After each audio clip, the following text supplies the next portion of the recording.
Hello guys, तर मी आज new blog घेऊन आलेले आहे आणि मी त्यात तुम्हाला एरी कलेक्शन दाखवणार आहे. चला सर्व या मग कलेक्शनमध्ये आपण फक्त आज पार्टवरमध्ये झुमके कलेक्शन दाखवणार आहे.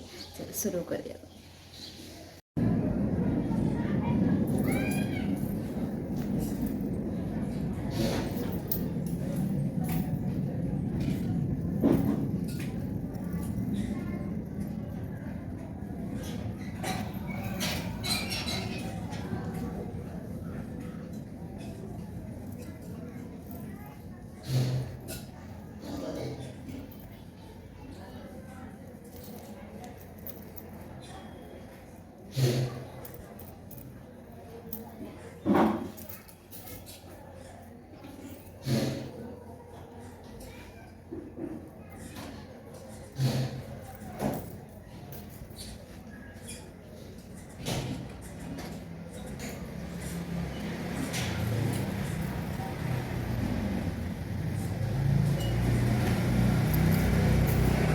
तर हा माझा व्हिडिओ तुम्हाला आवडला असेल तर लाईक, कॉमेंट, शेअर नक्की मला सांगा. हा माझा ब्लॉग